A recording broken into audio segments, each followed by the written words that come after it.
The Celestial Academy of Advanced Learning floated in geosynchronous orbit above Proxima Tertius, a planet so peaceful that its most dangerous predator was a herbivore that occasionally sneezed too aggressively.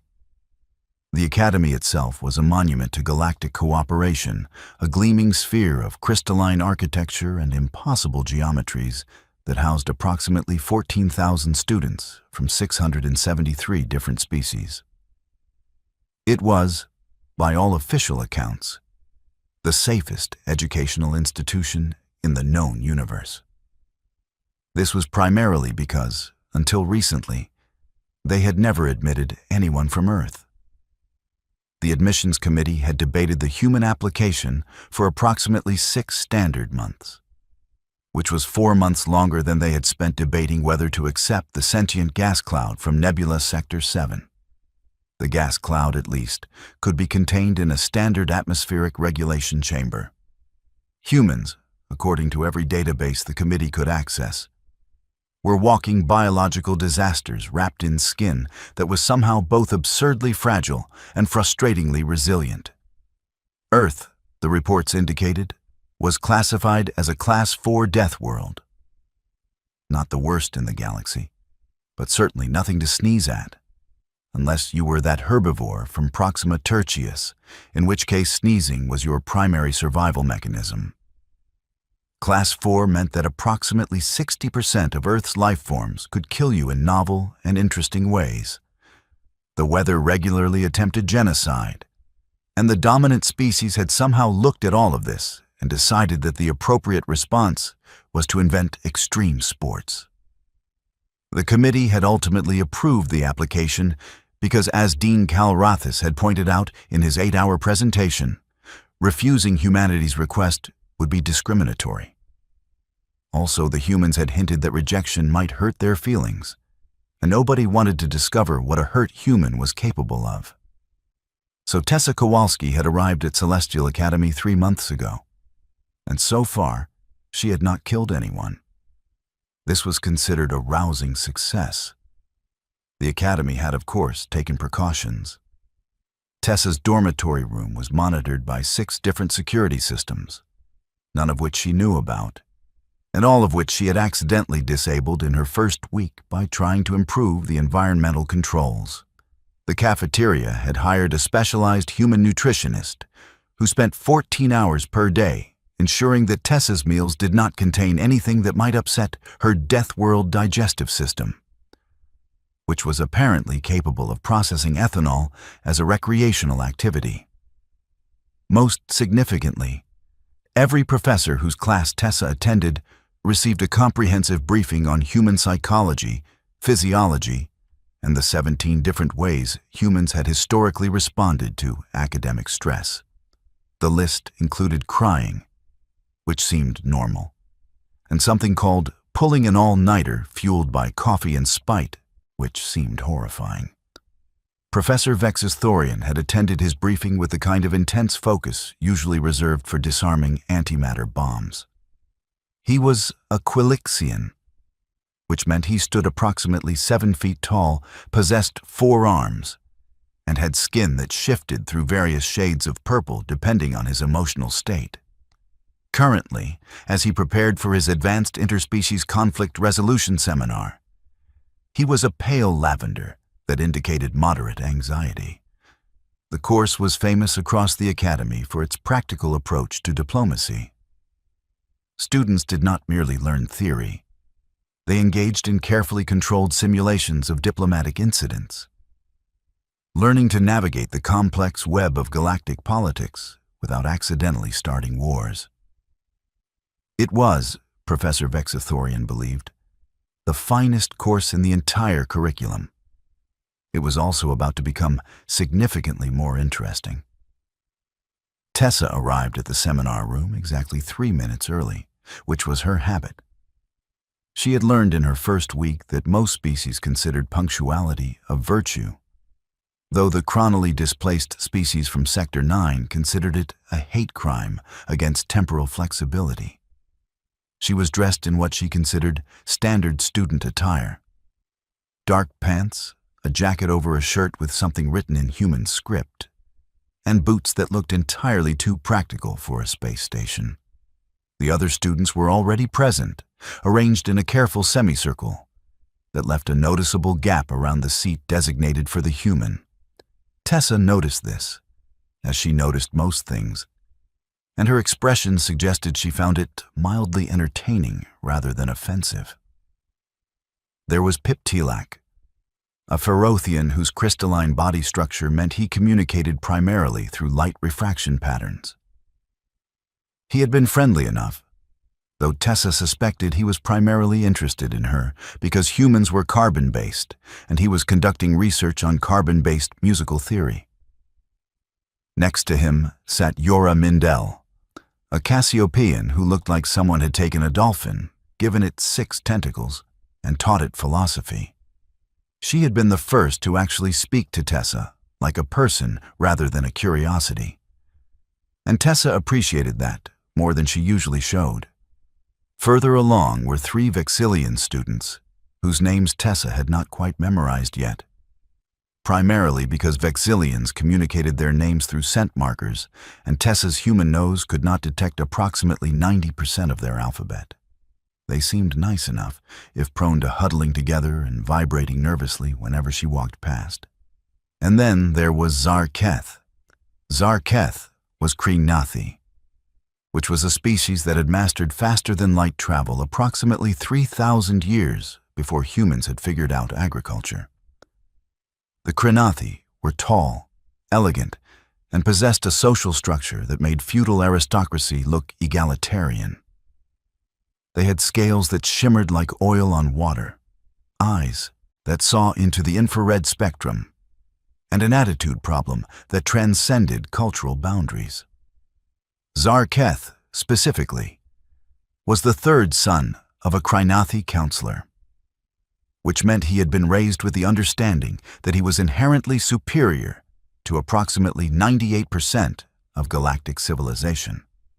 The remaining 2% included his older siblings and possibly the Kreenathi Emperor, though Zarketh had some private doubts about the latter. He watched Tessa enter the room with an expression that translated roughly to contemptuous amusement across most species. Humans, he had decided within 30 seconds of meeting Tessa, were primitives who had stumbled into galactic society through sheer luck and the galaxy's misguided sense of inclusivity. Tessa sat down, pulled out a datapad that was definitely not Academy-issued, and began reviewing her notes with the calm focus of someone who genuinely enjoyed learning. This somehow annoyed Zarketh even more than if she had been disruptive. Professor Vexithorian entered with his usual dramatic flourish, all 4 arms spread wide in a gesture of academic enthusiasm. His skin had shifted to a confident violet. "Welcome, students, to what I believe will be our most challenging seminar yet," he announced, his voice resonating through the universal translator nodes embedded in the room's architecture. "Today, we tackle the scenario of the disputed station incident of 2847, where a simple trade disagreement nearly resulted in a system-wide conflict." He manipulated the holographic display with 2 hands, while the other 2 gestured expressively. The display showed a space station, various ships, and an increasingly complicated series of arrows indicating diplomatic relationships. "The key to this scenario," Vexithorian continued, now a pleased purple, "is recognizing that all parties believed they were acting reasonably. The Morthian delegation thought they had secured exclusive trade rights. The Balerian consortium believed the contract allowed for competitive bidding. And the station administrator was simply trying to maximize revenue while maintaining neutrality." Tessa raised her hand, a gesture she had learned other species found oddly endearing, like a primitive trying to mimic civilized behavior. "Yes, Miss Kowalski?" Vexithorian's skin flickered nervously to lavender for just a moment. Did anyone actually read the contract before signing it? Several students made sounds that the translator rendered as polite laughter. Yora's tentacles curled in amusement. An astute question, Vexithorian admitted. In fact, all parties had read the contract. The issue was that it had been drafted in Galactic Standard, which contains 17 different contextual markers that can completely alter a sentence's meaning depending on the reader's cultural perspective. So, the problem was not having a better translator or, clearer contracts, Tessa said. It was not quite a question. Zarketh made a dismissive sound. The problem, Primitive, was that the Balerians are notorious for exploiting linguistic ambiguities. Any civilized species knows this. Tessa turned to look at him, her expression perfectly neutral. Right. So the lesson is that some species are just sneaky, and everyone should know that. Very diplomatic. Professor Vexithorian's skin flashed through 3 different shades of purple in rapid succession, which usually indicated internal conflict. On one hand, he appreciated Tessa's directness. On the other hand, preventing interspecies incidents in his classroom was literally part of his job description. The lesson, he said carefully, is that effective diplomacy requires understanding not just the explicit communication, but the cultural context that shapes it. Now, let us move to the practical exercise. The practical exercises were where the seminar truly distinguished itself. Students would be assigned roles in a simulated diplomatic incident and would have to navigate the situation in real time, with the professor adjusting variables to increase complexity. It was stressful, educational, and had once caused a sensitivity major to discover they could photosynthesize stress hormones, which had resulted in an interesting botanical paper. Today's scenario, Vexithorian announced, manipulating the holodisplay to show a new situation, involves a resource dispute on a frontier station. We have 3 factions: the established mining consortium, the newly arrived independent prospectors, and the station authority trying to maintain order. He pointed at various students. Piptilak, you will represent the consortium. Yora, you lead the independents. And Zarketh, you are the station administrator. Zarketh's scales rippled with pleasure. The administrator role was always the most complex, requiring balance and authority. Miss Kowalski, Vexithorian continued, his skin carefully neutral. You will be an observer and consultant. Your role is to analyze the situation and provide recommendations if requested by any party. It was the diplomatic equivalent of being benched, and everyone in the room knew it. Several students' expressions flickered with what might have been sympathy or relief, depending on the species. Tessa simply nodded and leaned back in her chair, looking perfectly comfortable with not being the center of attention. The simulation began. Piptilak's light patterns expressed the consortium's position with admirable clarity. They had been operating in this sector for 15 years, had the proper licenses, and these independents were claim-jumping opportunists. Yora's tentacles waved expressively as she countered that the consortium had abandoned these particular asteroids 2 years ago. The claims had legally lapsed, and the independents had filed all proper documentation. Zarketh, playing the administrator, listened to both sides with the kind of barely concealed boredom that suggested he had already decided who was right and was simply waiting for everyone else to realize it. The solution is obvious, he said, his translator rendering his tone as aristocratic condescension. The consortium has historical precedence and clearly superior operational capacity. The independents should be compensated for their filing fees and relocated to a different sector. Yora's tentacles stiffened. That is not a neutral judgment. The law clearly states that abandoned claims revert to available status after 18 standard months. Law, Zarketh said. should be interpreted in context of practical reality. The consortium is essential to this station's economy. A few independent prospectors are not. Professor Vexithorian, monitoring the exercise, noted that Zarketh was technically demonstrating several realistic administrative biases, though perhaps with more enthusiasm than was pedagogically ideal. He was about to introduce a complication when Tessa spoke up. "Can I ask a question?" All eyes, visual sensors, and electromagnetic perception fields turned to her. The observer role typically does not speak unless consulted, Zarketh said, his tone making clear what he thought of her interruption. "Right. But I am curious," Tessa said, her tone conversational. "In this scenario, what happens if the Independents just refuse to leave?" Vexithorian's skin brightened with interest. "An excellent question. Zarketh, as administrator, how would you handle non-compliance?" Zarketh's expression suggested he was dealing with particularly slow children. "Station security would remove them, forcibly if necessary.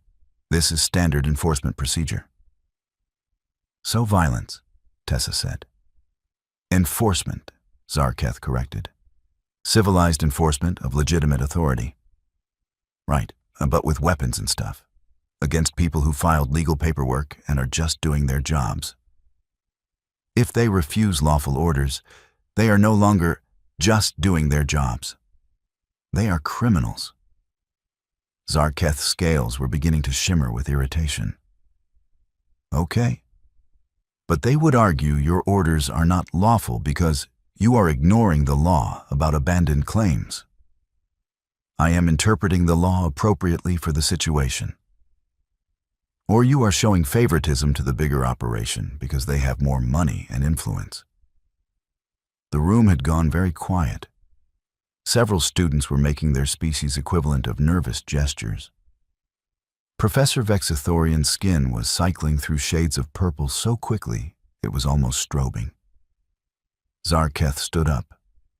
He was tall, nearly 6.5 feet, and his scales had shifted to a pattern that most species recognized as aggressive display. "You're out of line, human. This is an academic exercise, and you are disrupting it with your primitive notions of—" "Okay," Tessa said, still seated, still calm. "But I am just pointing out that your solution is basically might makes right, which is not really diplomacy. It is the application of legitimate authority, which your people barely understand, having only recently climbed down from your trees." Tessa smiled. It was not a large smile. It did not show teeth. It was the kind of smile that suggested someone had just said something either very funny or very stupid, and the person smiling was still deciding which. "Trees," she said. "Right. Okay." Zarketh took a step toward her, looming in a way that his species had evolved to find intimidating and that had worked on most other species for thousands of years. "Perhaps if you had any experience with actual authority structures beyond your little tribal warfare, you would understand how governance functions in civilized society." "Zarketh," Professor Vexithorian said, his voice strained and his skin now a pale, alarmed purple. "Please return to your seat. This is not appropriate." Zarketh reached into his ceremonial sash and produced a blade. It was approximately 8 inches long, curved and etched with markings that indicated his family lineage. Among the Krinathi, displaying one's ancestral blade was a way of invoking personal honor and demanding respect. It was theatrical, traditional, and generally considered a dramatic but non-violent gesture in their culture. 3 students immediately activated personal shield generators. Pip Tilak's crystalline structure began refracting light in a pattern that translated to alarm. Yora's tentacles all retracted simultaneously, which was the Cassiopean equivalent of diving for cover. Professor Vexithorian's skin went bone white, which for a Quilixian indicated pure terror. Tessa looked at the knife, then at Zarketh, then back at the knife, and her smile widened. "Oh," she said, and she started laughing. It was not hysterical laughter. It was not nervous laughter. It was the kind of laughter that suggested genuine delight, the way someone might laugh when a child presents a hand-drawn picture as if it were a masterpiece. Zarketh's scales rippled with confusion, then anger. "You dare mock a ceremonial blade of House Zarketh? This weapon has been carried by 17 generations of—" "That is adorable," Tessa said, still laughing. "I am sorry. I am not mocking your family or whatever. But you just—" She gestured at the knife, trying to compose herself. "You pulled out a knife, in a classroom, as a threat. That is the most precious thing I have seen since I got here." The confusion in the room was palpable. Professor Vexithorian had activated his emergency alert pendant, but seemed frozen, unable to process what was happening. Zarketh's scales had shifted to a pattern that most species associated with dangerous fury. "This blade has been blooded in 17 honorable duels. It is 8 inches long," Tessa interrupted, her laughter subsiding into an amused smile. "I am sorry. I do not mean to be rude. But do you want to know what we consider a knife on Earth? An actual dangerous knife?" Nobody spoke. The translator nodes seemed to be working overtime, trying to render the complex mixture of emotions and tones. Tessa pulled out her datapad and started flicking through files. "Okay, so this is a K-bar fighting knife. 7 inches of blade, used by military personnel in actual combat. This is a Bowie knife, about 9 inches, used historically for everything from hunting to, fighting. And this," she turned the datapad around, showing an image, "is a machete, 13 to 18 inches, used for clearing vegetation, but also, definitely used in some conflicts." She scrolled through more images. "This is a kukri, used by Gurkha soldiers. This is a falcata, which was used by ancient Iberian warriors. And just for fun, this is a Zweihänder, which is a sword that is taller than I am and was used to fight pike formations by literally cutting the pikes in half." Zarketh was staring at the datapad, his scales beginning to shift toward colors that indicated uncertainty. "But knives," Tessa continued, putting the datapad down, "are honestly pretty low on the list of things that concern us. You want to know what is actually scary on Earth? Miss Kowalski?" Professor Vexithorian managed to say, though his voice was faint. "Perhaps we should—" "So we have these things called apex predators," Tessa said, warming to her subject in a way that suggested she had been waiting for this conversation. "Polar bears, for example. They can weigh up to 1,500 pounds, run at 25 miles per hour, and have been known to hunt humans for food. Not defense, not territory. Food. They see us as calories." Piptalak's light patterns had shifted to something the translator rendered as horrified fascination. "Then, there are saltwater crocodiles," Tessa continued. 20 feet long, bite force of 3,700 pounds per square inch. And they do this thing called a death roll where they grab you and spin until pieces come off. That is not metaphorical. Pieces actually come off. Yora's tentacles were curled so tightly, she looked like a ball. "Big cats are fun," Tessa said, her tone conversational, as if discussing the weather. "Lions hunt in coordinated packs. Tigers are ambush predators that can take down prey twice their size. And jaguars have the strongest bite force relative to size of any big cat, which they use to crush skulls. They specifically bite through the skull, between the ears, into the brain. That is their whole strategy." Zarketh had lowered his ceremonial blade, though he still held it. His scales were now a color that most translator databases did not have a specific entry for, because Krenathi rarely experienced this particular combination of confusion and existential concern. But animals are not even the scary part, Tessa said. The planet itself tries to kill us pretty regularly.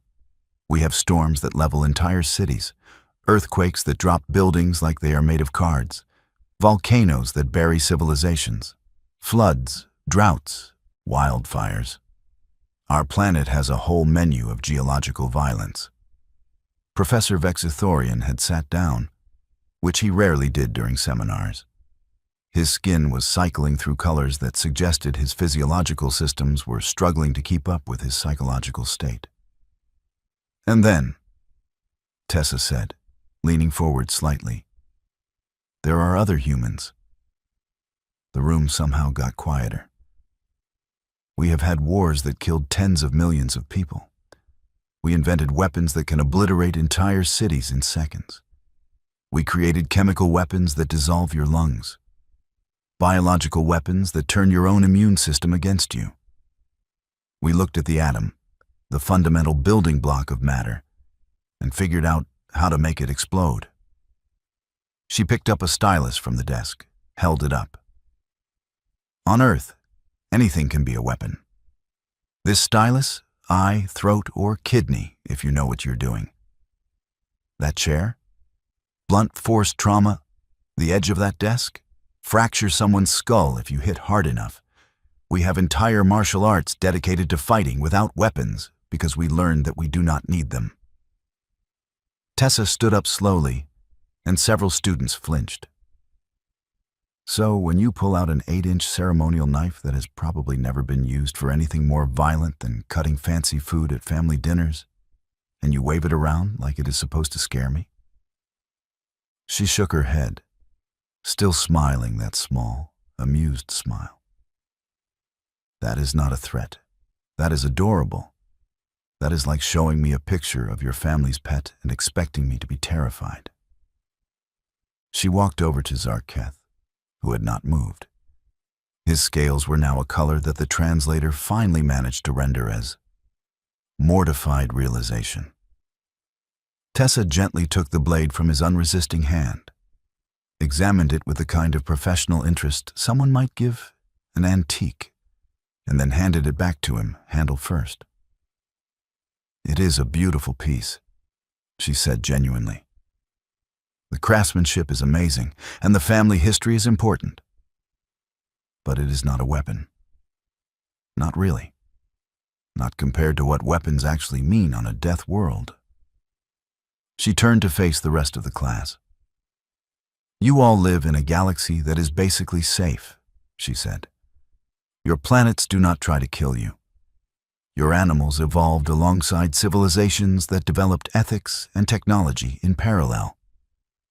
You have conflicts, sure, but they are about trade agreements and territorial disputes and political philosophy. You do not have wars where the goal is extermination. You do not have predators that see you as food. You do not have weather that can wipe out your entire genetic line in an afternoon. Tessa walked back to her seat. So, when you try to threaten a human with a knife, you are not understanding the context. Humans live in context, where everything is a potential threat, all the time. We evolved to be paranoid, aggressive, and innovative, because anything less and we died. We are not better than you. We are just traumatized by our planet, and we learned to cope through violence and tool use. She sat down, picked up her datapad. Anyway, she said, her tone shifting back to casual. I think the lesson here is that what counts as a threat or as appropriate force is really contextual to your environment and culture. The administrator in this scenario probably should not jump to security enforcement, because that assumes everyone shares the same understanding of authority and appropriate force. Maybe the solution is better mediation, or bringing in an external arbitrator, or actually following the law as written instead of as interpreted for convenience. The room was silent for approximately 20 seconds. Professor Vex's Thorian slowly stood up, his skin now a deep purple that indicated something between awe and academic excitement that was overriding his fear response. That, he said slowly, was the most effective demonstration of cultural relativism in conflict resolution that I have ever witnessed. Tessa looked up, surprised. Oh, I was just explaining why the knife thing was not really. You illustrated perfectly how threat assessment is culturally determined.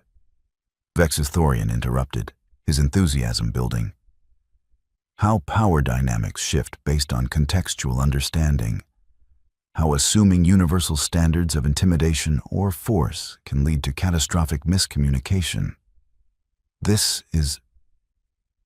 He manipulated the holodisplay frantically with all four arms. This is pedagogically invaluable. Zarketh had sat down, still holding his ancestral blade, looking like someone had just explained to him that his entire understanding of the universe was fundamentally wrong, but in a way he could not quite argue with. Yora's tentacles cautiously uncurled. So, on Earth, that knife would not be frightening. Depends on context, Tessa said.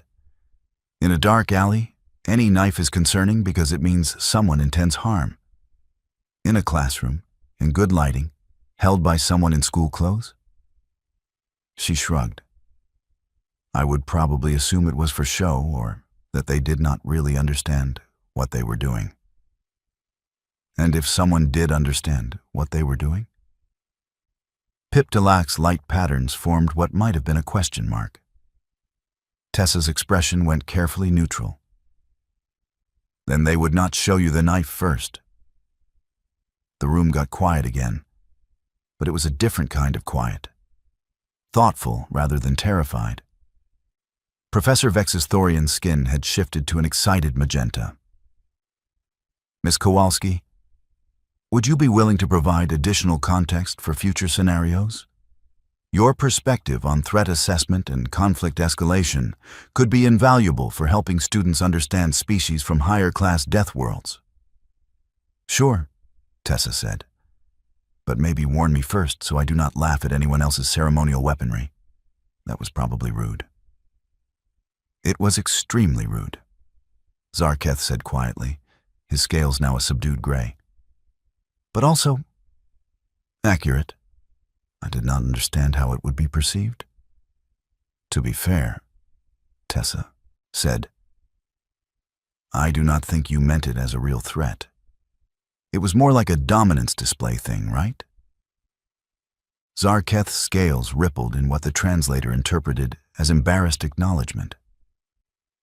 Among my people, displaying one's ancestral blade is a way of demanding respect through lineage and honor. Right.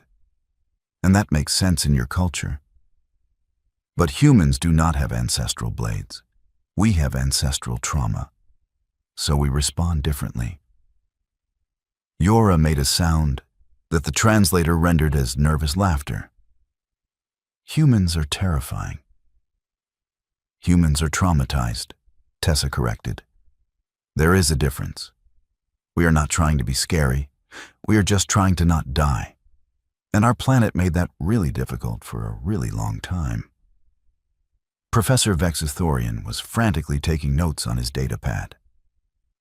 This is fascinating. The psychological adaptation to persistent environmental threat creates a fundamentally different baseline for threat assessment.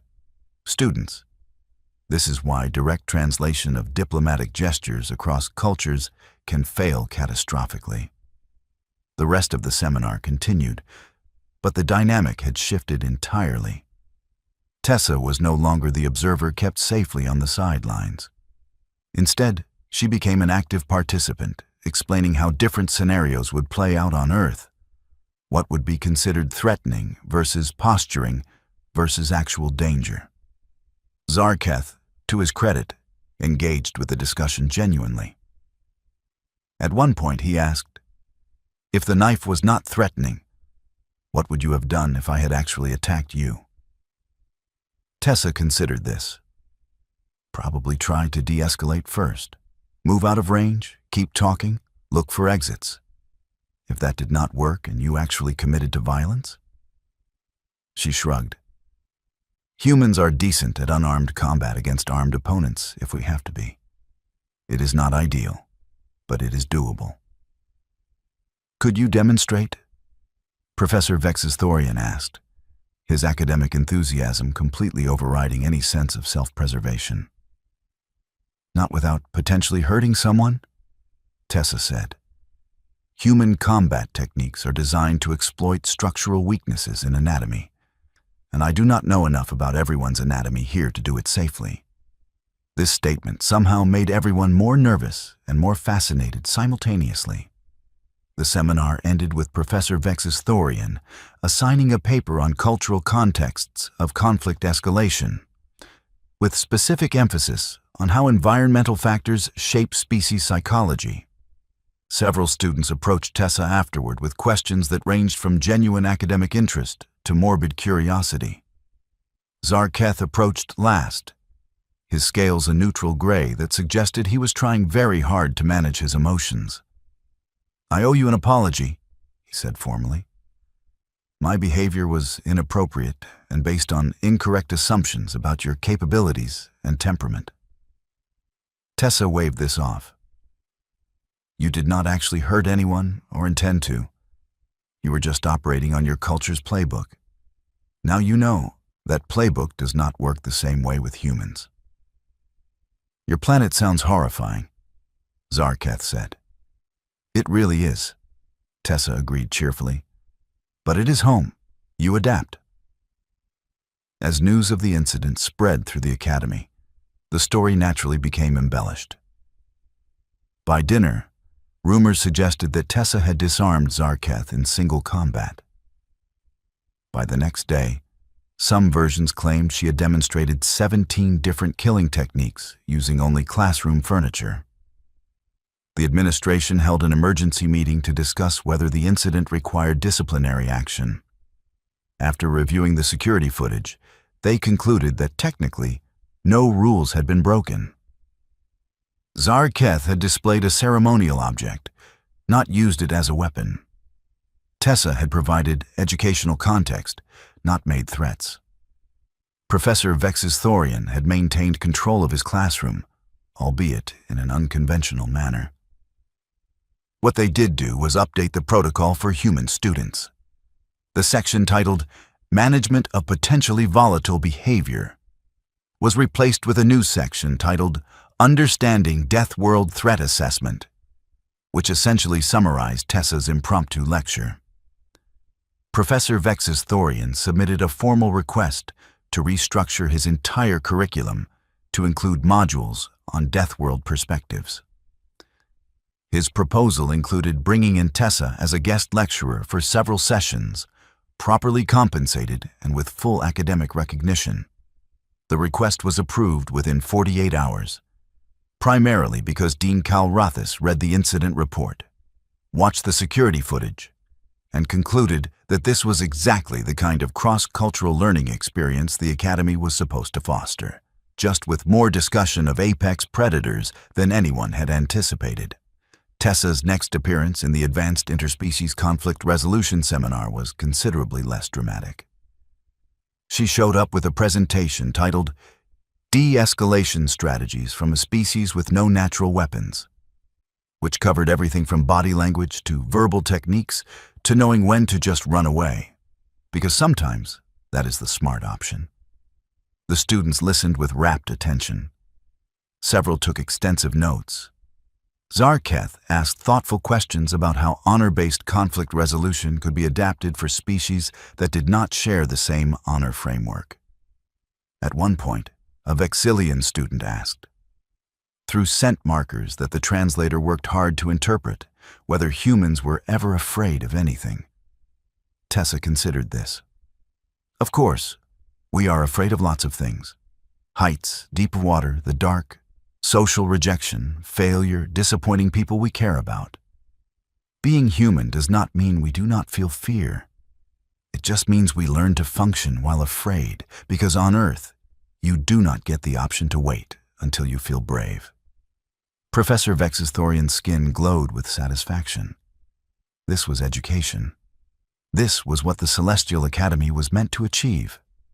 Not just the transfer of information, but the genuine understanding between species that had evolved under radically different circumstances. After class, as students filtered out, Yora approached Tessa with several of her tentacles extended in what her species used as a friendly gesture. "Thank you," she said.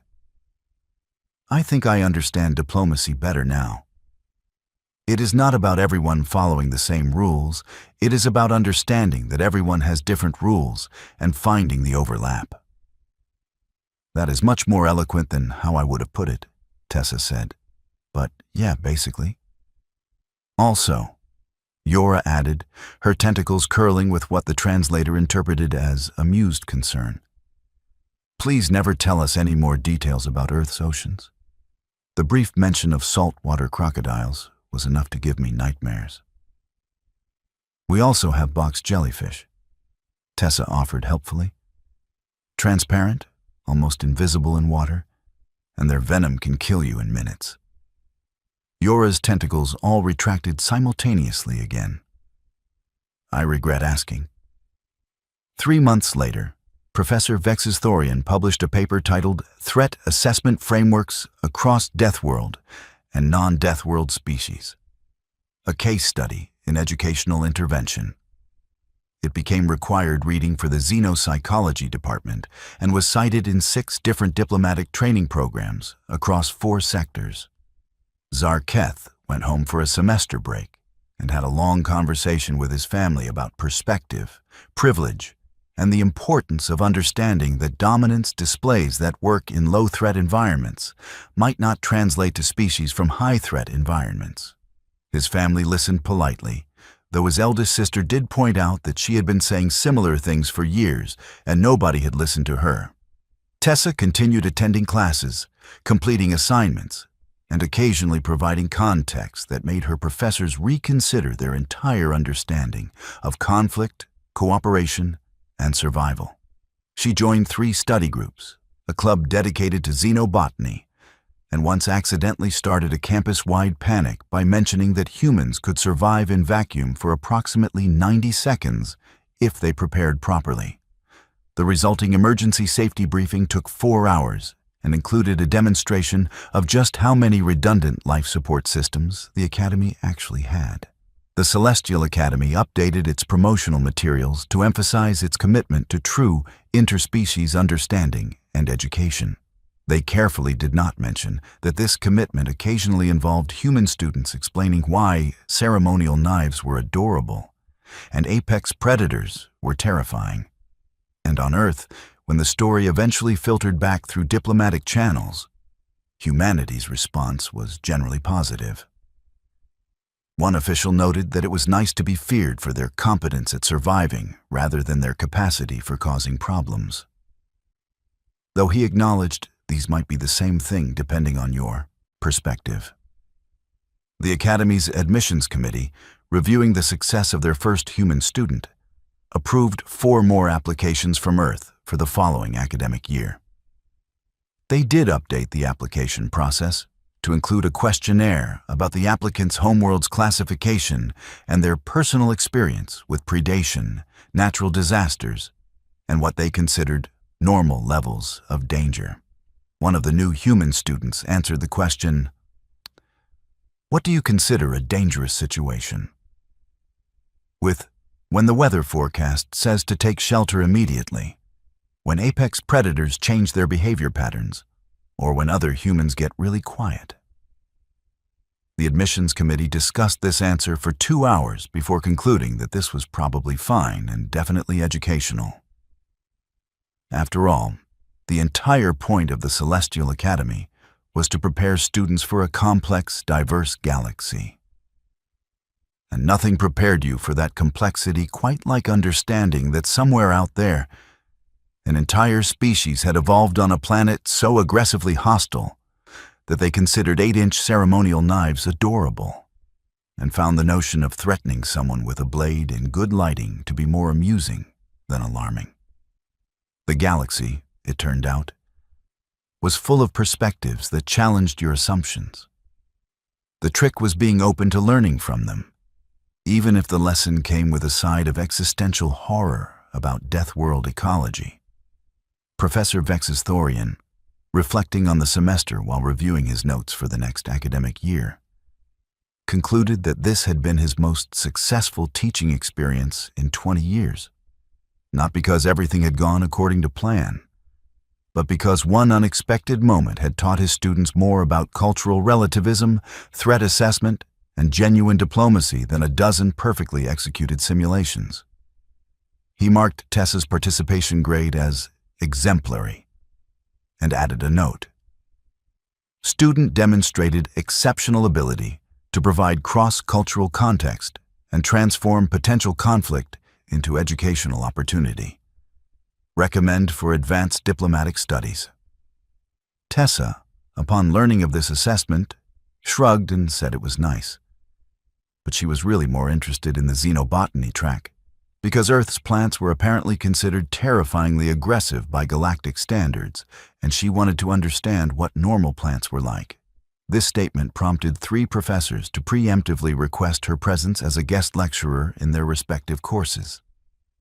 The galaxy, it seemed, had a lot to learn from humanity. And humanity, through students like Tessa, was perfectly willing to teach those lessons, one casual revelation about Deathworld survival at a time. Though they did try to be more tactful about laughing at other species' ceremonial weaponry, usually